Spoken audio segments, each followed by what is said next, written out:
The emergency lights flashed red across the Nexus Station command center. Representatives from 12 different species stood around the holographic display, watching their worlds burn. The Vareth swarm had come, and nothing could stop them. Thulver pressed his three-fingered hand against the display. His blue scales had lost their usual shine. As the representative of the Kraden Empire, he had seen many wars. This one was different. The Vareth didn't negotiate. They didn't take prisoners. They consumed everything. Turdix 9 has fallen, announced the station's AI. Population, 0. Vareth count. Approximately 4 million and growing. The room fell silent. Turdix 9 had been defended by the Cretan's best armored division. 2,000 soldiers with advanced technology and decades of training. They lasted 6 hours. How many worlds have we lost? Asked a small voice. It belonged to Ambassador Rena, the human representative. She had been with the Galactic Council for less than a year. Her species was new to space travel, barely 8 cycles in the galactic community. 3 worlds completely consumed, Thulver replied. 5 more under siege. We estimate 2 billion lives lost. Rena's face remained calm, but her dark eyes showed something Thulver had seen before. Humans had a strange quality. They looked soft, weak even. No armor on their skin, no natural weapons. Average strength compared to most species, but they had something else. Something that made the veteran warriors of the Council nervous. The Council requests Earth's military assistance, Thulver said formally. He didn't want to say it. Asking the newest species for help felt like admitting failure. What do you know about our military? Rena asked. We know enough, Thulver said. He pulled up a file on the display. 3 months ago, Harvest Station was attacked by raiders. Your Captain Juan and 1 company of soldiers responded.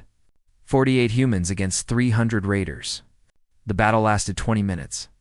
All raiders dead or captured. 0 human casualties.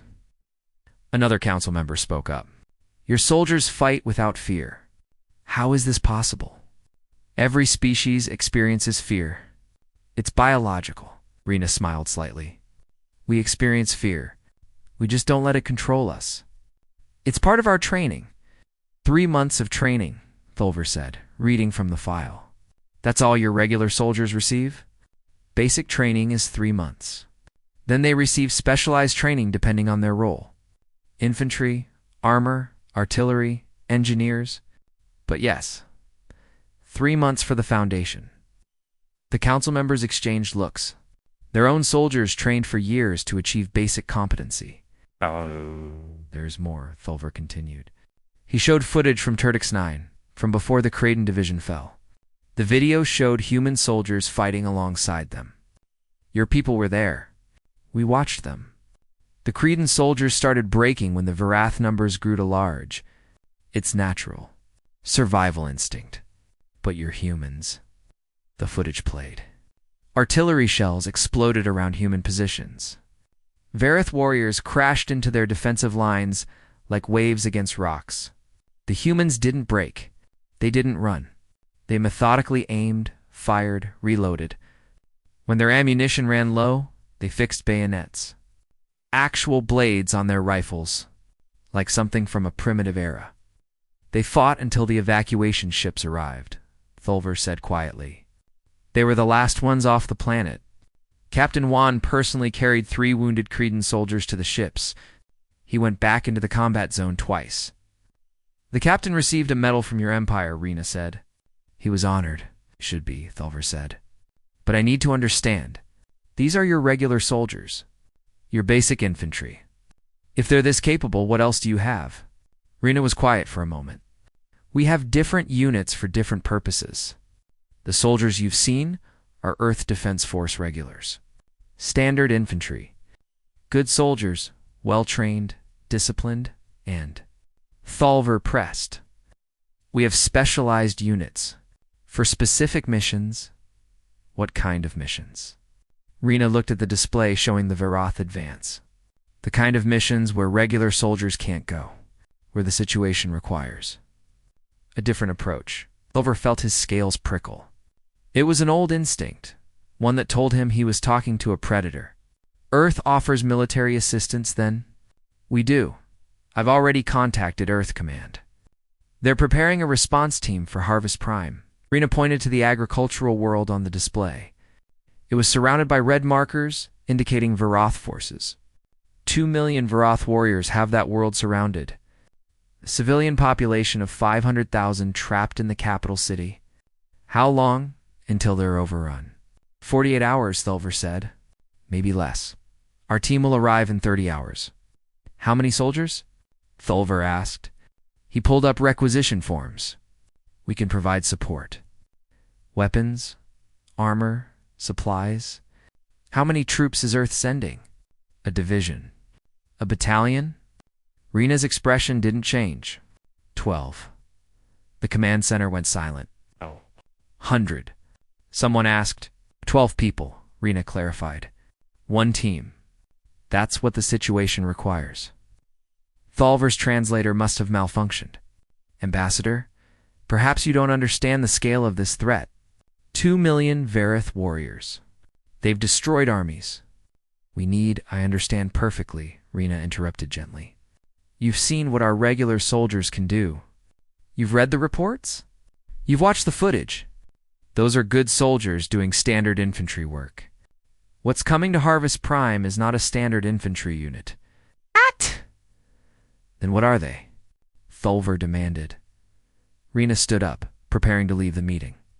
In the Earth Defense Force, we have regular soldiers. They're the ones you've met.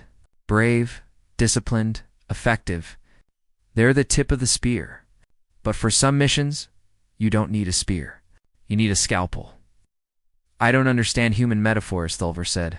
You will, Rena replied. The team arrives in 30 hours. I suggest you prepare your command staff for coordination. And Thulver, when you meet them, don't judge by numbers. Humanity learned long ago that 12 of the right people can change the course of a war. Thulver looked at the other council members. They all wore expressions of confusion and concern. 12 soldiers, he muttered. Against 2 million. He began preparing the requisition forms anyway. Whatever these humans were bringing, they would need support. Weapons, ammunition, supply lines. All the standard necessities of warfare. He had no idea how wrong he was. The frigate dropped out of faster-than-light travel with barely a whisper.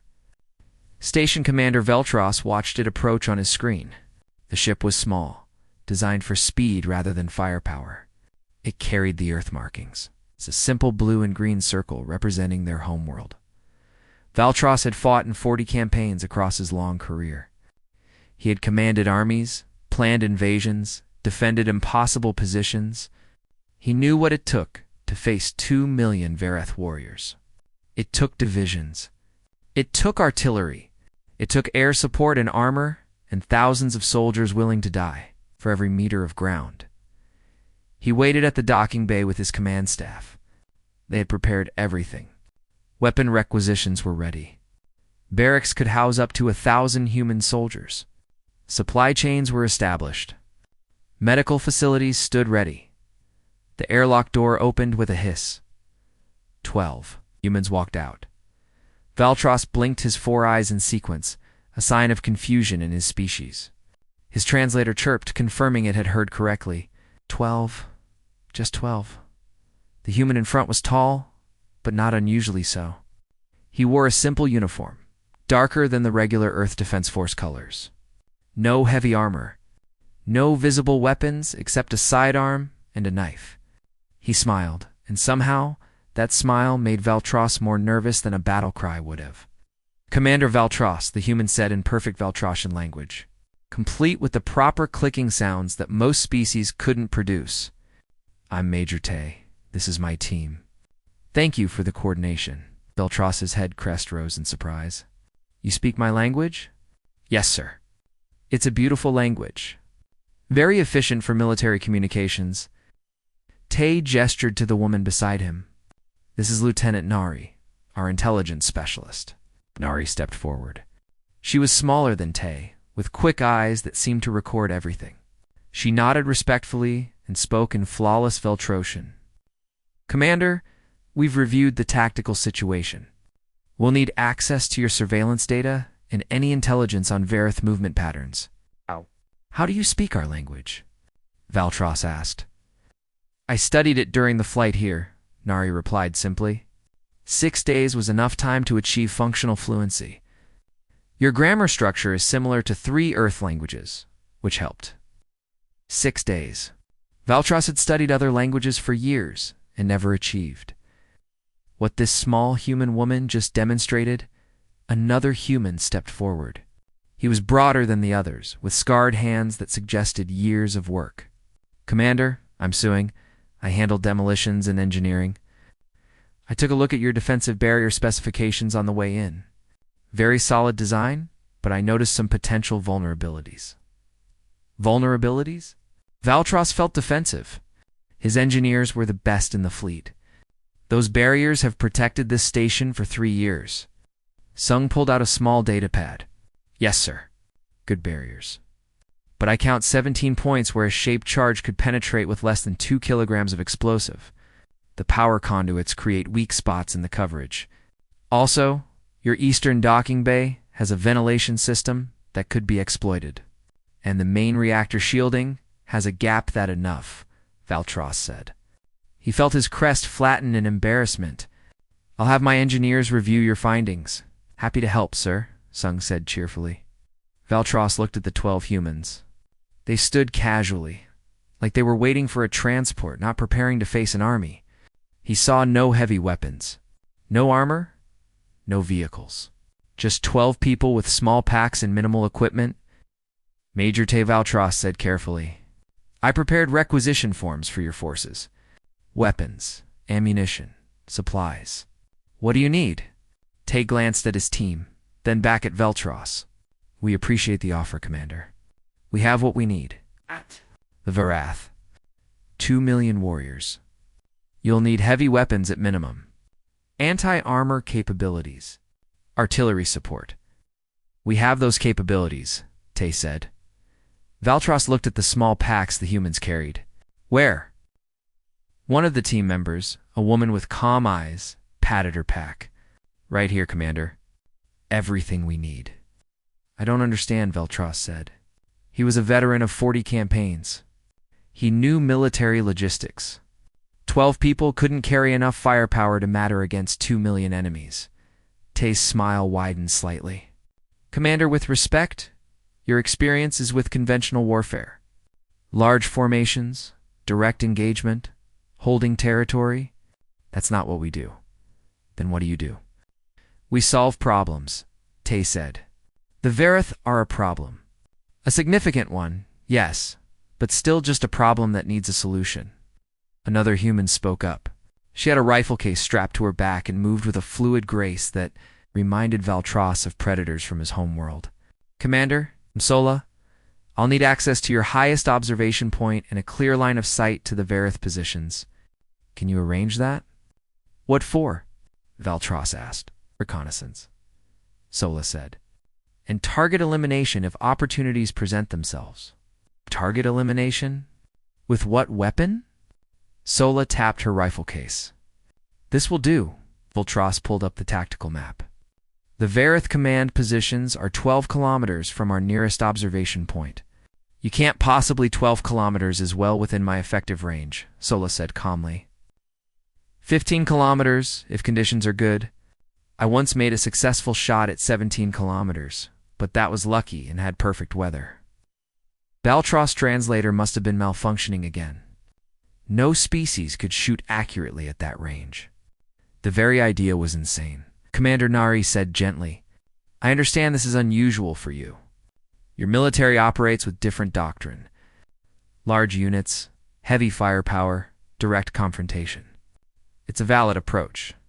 But humans develop differently. How so? Valtros asked. We spent thousands of years fighting each other, Nari explained. Every nation, every culture on Earth developed their own military traditions. We learned very quickly that sometimes the best way to win a war isn't to fight it directly.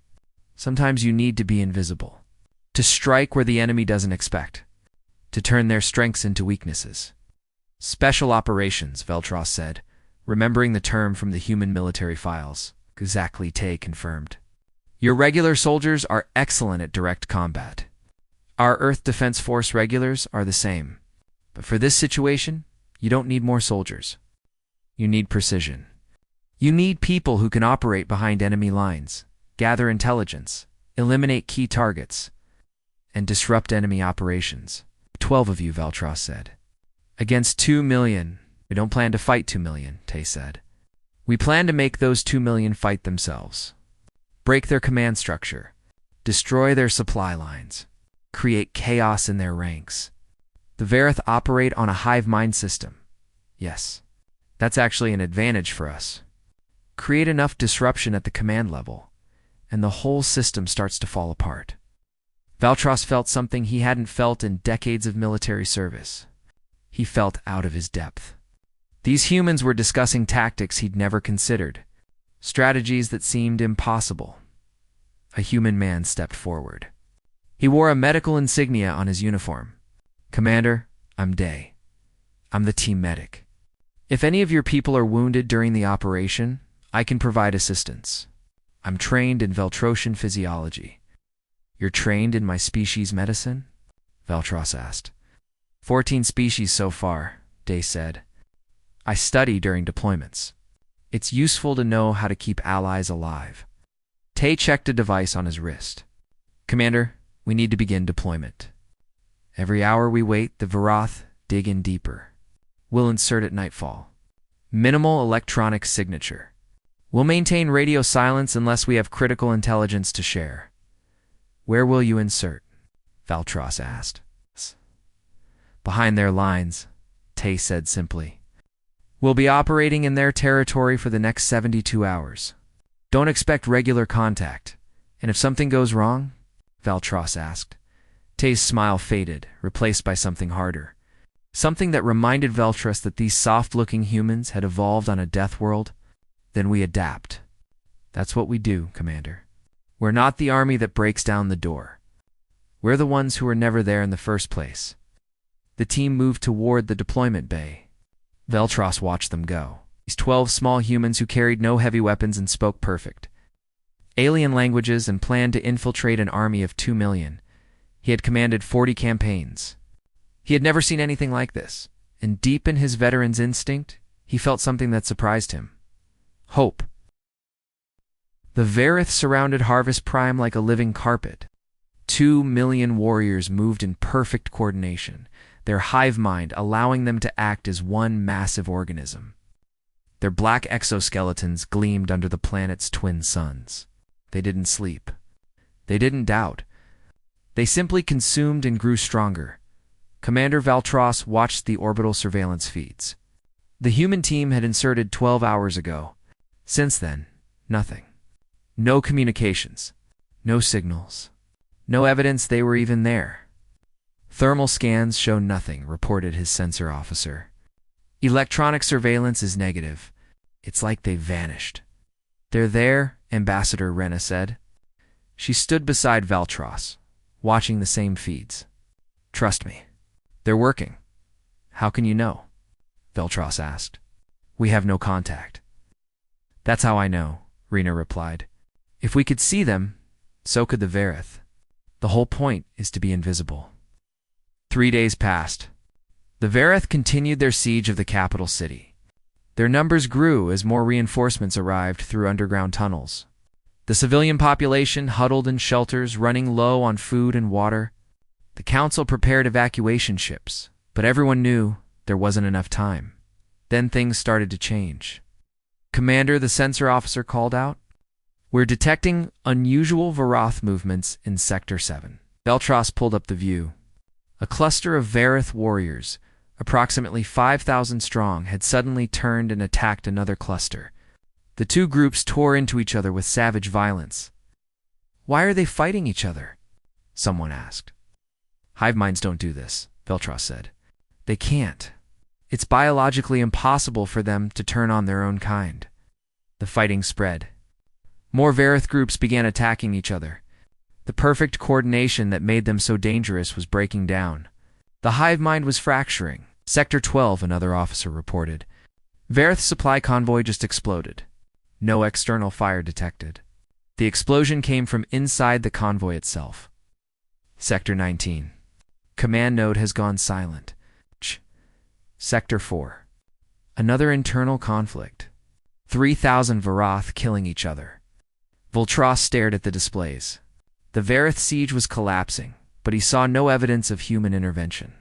No weapons fire. No explosions from outside. The Vareth were destroying themselves. They're inside the Vareth formation, Rena said quietly. Disrupting the hive mind. Destroying command nodes. Turning the Vareth's coordination against them. Valtros demanded. The Vareth communicates through biological signals. You can't just hack into that. You can if you capture a command node and study it, Rena said.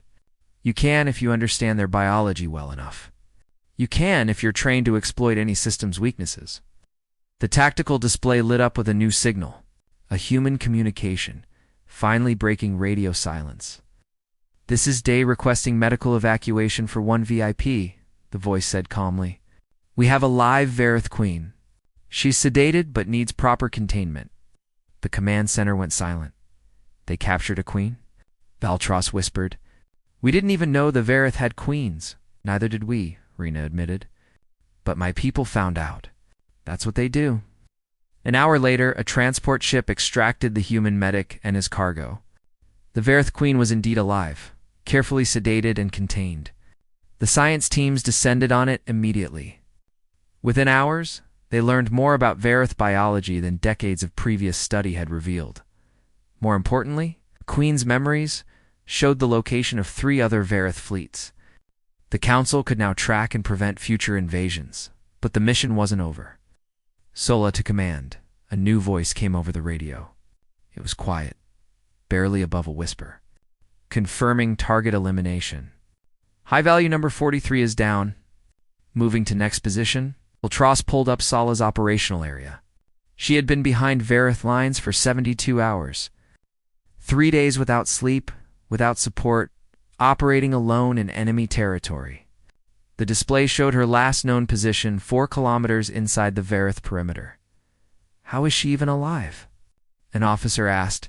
The Varoth are everywhere in that sector. She's a sniper, Rena explained. Trained to remain undetected in hostile territory. She can stay in one position for days without moving, barely breathing, invisible to any sensor or observation. What's she shooting?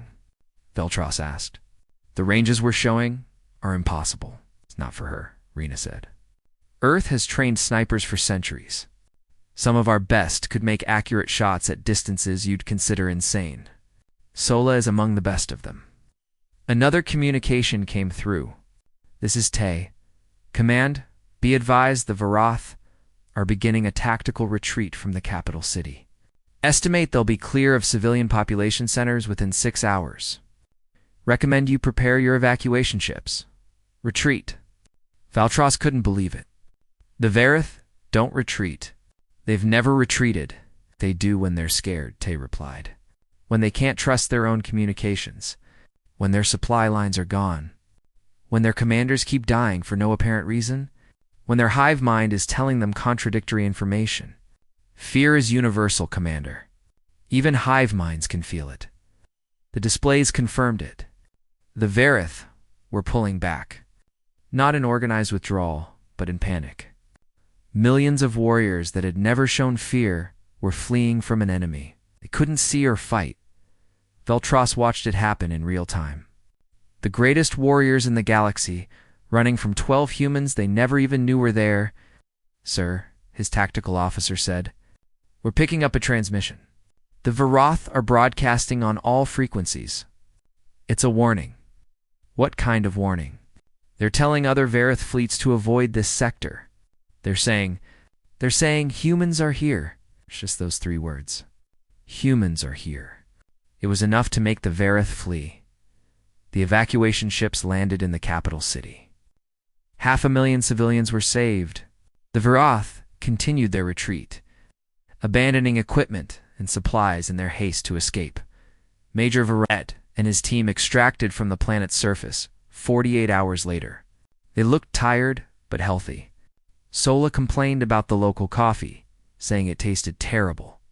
Sung had collected samples of Varith explosive compounds for study. Nari had compiled a complete intelligence report on Varith communication methods.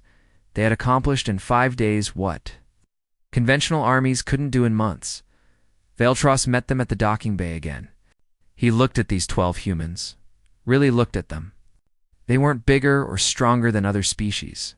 They didn't have special powers or advanced technology beyond what others possessed. What they had was training. Thousands of years of human warfare distilled into pure efficiency, the ability to adapt to any situation, the skill to turn any enemy's strength into weakness, the discipline to operate in complete isolation without fear or hesitation. Major Tay, Veltros said, I need to ask, what makes humans capable of this? Other species have special soldiers, but nothing like you. Tay considered the question. Commander, every species in the Council developed warfare to fight external enemies. You fight other species. But humans? We spent most of our history fighting ourselves. Every nation, every culture on Earth developed these tactics to use against other humans. We've been perfecting the art of special operations for thousands of years against opponents who think like us. Who can predict our moves? Who know all our tricks? Letting that sink in. The galaxy is only now experiencing what we've been doing to each other since we lived in caves, Tay continued. The Varith are dangerous, yes, but they're simple compared to human opponents. They have a hive mind. They're predictable. Human enemies. They're creative, adaptable, unpredictable. If you can operate against human opposition, everything else is easier. Veltros felt a chill run through his body. You're saying the galaxy's greatest warriors are nothing compared to human warfare? I'm saying we've had tougher opponents back home, Tay replied. And that made us very, very good at what we do. The team filed onto their transport. Another mission was already waiting. Another problem that needed 12 of the right people to solve. Veltros watched them go. Somewhere in the galaxy, someone would make the mistake of threatening humanity's interests or their allies. They would face the Earth Defense Force regulars and think they understood human warfare. They would be wrong, because behind the regulars, invisible and silent, the specialists waited. The news spread through Council space like wildfire. 12 humans defeated 2 million Varith. At first, many thought it was propaganda, impossible stories designed to boost morale. Then the surveillance footage was released. The Galactic Media Network broadcast the images across 1,000 worlds. Species that had never heard of Earth suddenly wanted to know everything about humans. The beings who sent only 12 soldiers to fight an army. The species that made the unstoppable Varath run in fear. Ambassador Rena's office was flooded with requests. Planets under threat wanted human special forces. Trade agreements were offered in exchange for military assistance. Some worlds even offered to join Earth's sphere of influence if it meant protection from threats like the Varith. Rena sat in her office, reviewing request after request. A soft knock came at her door. "Come in," she said. Thulver entered, his blue scales looking brighter than before. The Cretan representative carried a datapad filled with information. "Ambassador," he said formally, "the Council wishes to understand human special forces better. We need to know what makes them different from your regular soldiers." "Different how?" Rena asked, though she knew the question was coming. "Your regular Earth Defense Force soldiers are already superior to most Council militaries," Thulver explained. "We've seen them in action. Brave, disciplined, effective. But these specialists, they're something else entirely. The Council's military analysts have been studying every piece of data we have. We need to understand the difference." Rena gestured for him to sit. "What have your analysts concluded?" Thulver activated his datapad. "We've identified several key differences. First, training duration. Human regular soldiers undergo 3 months of basic training, correct?" "That's correct. Your Special Forces candidates undergo a minimum of 2 years of continuous training, and the failure rate is over 90%.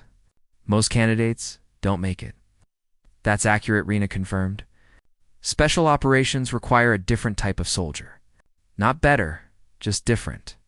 We need people who can think independently, operate without support, and handle extreme stress while maintaining perfect judgment.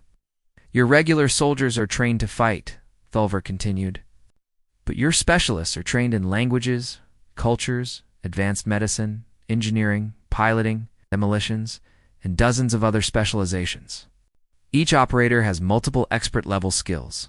We call them force multipliers, Rena explained. One Special Forces soldier can do the work of many because they have so many capabilities. Nari can speak 8 languages fluently. Day can perform surgery on 14 different species. Sung can build or destroy almost any structure. They're not just soldiers. They're experts in everything they need to accomplish their missions. Thulver scrolled through his notes. There's another difference. Your regular forces follow strict rules of engagement. They operate with an established military doctrine. But your special forces, they operate in what you call denied territory, places where normal rules don't apply. That's a simplified way of putting it, Rena said.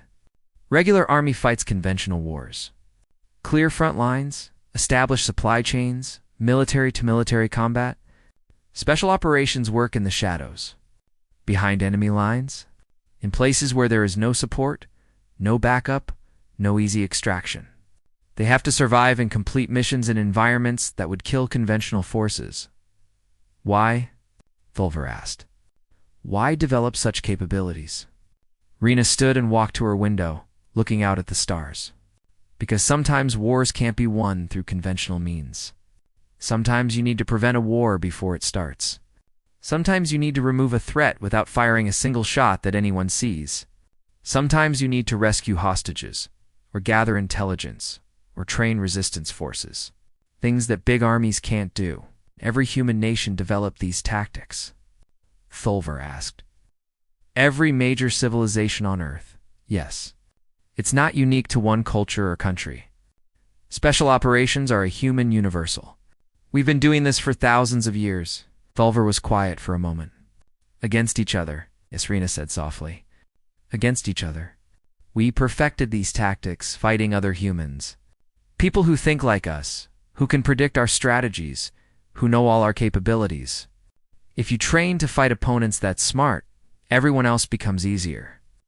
The Galactic Media Network had requested an interview with a Special Forces operator.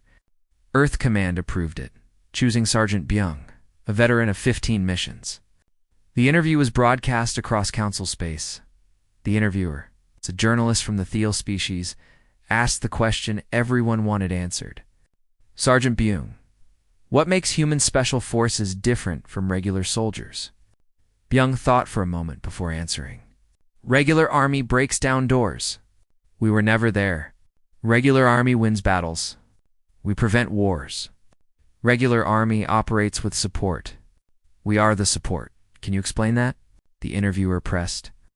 Sure. Let's say there's a terrorist group on some planet holding hostages. Regular army surrounds the building, negotiates, maybe assaults the position. That's a valid approach. But special forces? We infiltrated that building 3 days ago. We already know where every terrorist is, what weapons they have, what their plans are. When the assault happens, the terrorists discover their weapons don't work because we disabled them. Their communications are jammed. Their leaders are already unconscious. The hostages are already safe before the regular army even arrives. It seems impossible, the interviewer said. It seems impossible because that's the point, Byung replied. If the enemy knows we're coming, we've already failed. Our job is to solve problems without anyone knowing there was a problem. The best special operations mission is one where nobody even knows it happened. What makes humans capable of this? The interviewer asked. Byung leaned back in his chair. History. Earth has hundreds of nations and cultures. For thousands of years, we fought each other. Every civilization developed their own version of special operations. Stealth warriors, elite guards, saboteurs, scouts. We have names for them in 100 languages. When Earth unified, we combined all that knowledge. The best tactics from every culture, refined over millennia of warfare. The interviewer seemed disturbed. You're saying humans developed these capabilities for fighting other humans? Yes, Byung said simply. And that made us very, very good at it. When you train to fight opponents as smart as you are, as adaptable as you are, as creative as you are, you develop capabilities that seem impossible to species who never faced that challenge. The interview ended with one final question. Should the galaxy fear humanity? Byung smiled. The galaxy should be grateful we're allies. The species who should fear us are the ones who threaten innocent people. The Vareth learned that lesson. Others will too. The interview was watched by trillions across Council space. Reactions varied wildly. Some species were awed. Others were terrified. Everyone wanted to know more about this Death World species that had perfected warfare to an art form. Rena received a message from Veltros. The commander had been studying human military history using Earth's public databases. What he found disturbed him. Ambassador, his message read, I've been reading about Earth's Special Operations Forces. The variety is ... overwhelming. Navy teams that operate underwater and from space. Army teams that specialize in desert, jungle, mountain, and urban warfare. Air Force teams for rescue and combat. Marines trained for amphibious operations, each with their own selection process, training, and capabilities. And this is just one nation. Your planet has dozens of nations with similar forces. How many special operators does Earth have? Valtros asked. Rena's response was carefully worded. Enough. The exact number is classified, but we have hundreds of teams, each with specialized training for different mission types. What you saw at Harvest Prime was one team. We have many more. Valtros sent back a single line. The Vareth feared 12. The galaxy will fear hundreds. Rena looked at that message for a long time. The galaxy was finally understanding what humanity brought to the Council. Not just regular soldiers who were brave and disciplined. Not just good tactics and training. Humanity brought something unique. Thousands of years of warfare against opponents who were just as smart, just as creative, just as dangerous as themselves. That crucible had forged special operations forces that had no equal in the galaxy. Regular human soldiers were impressive. They held lines, won battles, defended positions. The galaxy had learned to respect them, but special forces were different. They were the scalpel, not the hammer. They were invisible until the moment they struck. They turned enemy strengths into weaknesses. They operated in places where conventional forces couldn't survive, and Earth had hundreds of teams, each trained to handle different types of missions. The Varoth had encountered one team and fled in terror. The galaxy was beginning to realize that Harvest Prime wasn't a unique event. It was a demonstration. A statement. Humanity had joined the Galactic Council. They brought their regular forces to help defend against common threats. But behind those regular forces, invisible and silent, the specialists waited, and the galaxy would never be the same. The Kraden Empire had watched humanity's performance against the Vareth with great interest. Their military analysts studied every detail of the Harvest Prime operation. They saw opportunity. Ambassador Thulver entered Rena's office without his usual courtesy. His blue scales were bright with excitement, a sign of confidence in his species. Ambassador Rena, he began, the Kraden Empire has a proposal. We're planning military operations in the Thalix sector. The Thalix Collective occupies strategic hyperspace routes that are vital for trade and defense. We request Earth provide special forces teams to assist in the operation. Rena set down the report she was reading. Assist how? Standard special operations work, Thulver said. Reconnaissance, disruption of defensive positions, elimination of command structure. The things your specialists do so well. We saw what 12 of your people did to 2 million Vareth. Imagine what they could do against a primitive species like the Thalix. The Thalix are peaceful, Rena said quietly. They've never threatened anyone. They occupy territory we need, Thulver replied. This is standard galactic politics. Strong species expand. Weak species make way. It's how the galaxy works. Rena stood up slowly. Her expression was calm, but something in her eyes, made Thulver step back instinctively. No. The single word hung in the air. "I'm sorry," Thulver said. "Perhaps you misunderstood. This is a formal request from the Kraden Empire. We're offering substantial compensation. Trade agreements, military alliance, access to technology. All in exchange for no," Rena repeated. "Earth will not provide special forces to help you conquer peaceful species." "You helped us against the Verith." "The Verith were consuming worlds," Rena said. "They were killing billions. That's not the same as taking territory from peaceful neighbors because you want their hyperspace roots." "We have the right to expand our territory," Thulver argued. "Every major species in the Council has done so. It's how civilizations grow." "Not with Earth's help," Rena said firmly. "Our special forces exist to protect the innocent and eliminate existential threats, not to enable conquest." Thulver leaned forward, his voice dropping to a threatening tone. "You're new to the Council, Ambassador? You don't understand galactic politics yet.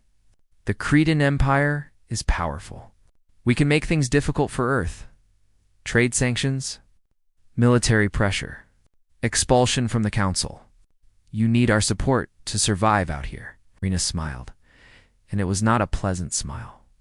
"Ambassador Thulver, let me be very clear. Earth doesn't need the Council as much as you think we do. We joined because we believe in cooperation and mutual defense. But if the Council's purpose is to enable strong species to prey on weak ones, then perhaps Earth doesn't belong here." "You're making a mistake," Thulver warned. "We will proceed with operations against the Tholics, with or without your help. And when we do, Earth will have made an enemy of the Kraden Empire." "Then we'll deal with that when it happens," Rena said. "This meeting is over." Thulver left, his anger obvious in every movement. Within hours, the Kreon Empire mobilized its fleet. 12 warships, carrying thousands of soldiers, set course for Tholic space. The Council watched with interest. Most species assumed the Tholics would fall quickly. They were a small species, peaceful by nature, with minimal military capability. Against the Kraden war machine, they stood no chance. What the Council didn't know was that Earth had already deployed a team. Captain Hannah and her 12 operators had inserted into Tholic space 3 weeks earlier. Not to fight. To teach, the Tholics were small, only about half the size of an average human. They had 4 arms and large eyes adapted for their dim homeworld. Their civilization valued art and philosophy over warfare. They had no standing army, no weapons industry, no military tradition. Hannah sat with Tholic's council leader Prill in the capital city. Through a translator, she explained Earth's offer. "We won't fight your war for you," Hannah said. "That wouldn't help in the long term. But we can teach you how to fight it yourselves." "You don't know how to fight," Prill said sadly. "We've never needed to. Our species has lived in peace for 1,000 cycles." "Then it's time to learn," Hannah replied. "Not because we want you to become warriors, but because sometimes peaceful people need to defend themselves against those who aren't peaceful." Over 3 weeks, Hannah's team worked with the Tholics. They taught them asymmetric warfare, how small forces can fight larger ones. They showed them how to use their planet's terrain to their advantage. They trained them in intelligence gathering, sabotage, guerrilla tactics. The Tholics were quick learners. Their forearms gave them advantages in handling weapons and equipment. Their small size allowed them to hide in places Kraden soldiers couldn't reach. Their intimate knowledge of their homeworld's caves and forests became a powerful asset. Most importantly, Hannah's team taught them something the Tholics had never considered before. "You don't have to win every battle," Hannah explained. "You just have to make victory too expensive for your enemy. Make them pay for every meter of ground. Make them question whether this territory is worth the cost." That's how asymmetric warfare works. When the Kreon fleet arrived, they expected quick conquest. Instead, they found prepared resistance. The first landing parties disappeared into the forests. No bodies, no trace. Just gone. Supply convoys were ambushed by small. The Lix teams who struck and vanished before Kraden forces could respond. Command posts exploded from hidden charges placed days earlier. Intelligence networks, tracked every Cretan movement.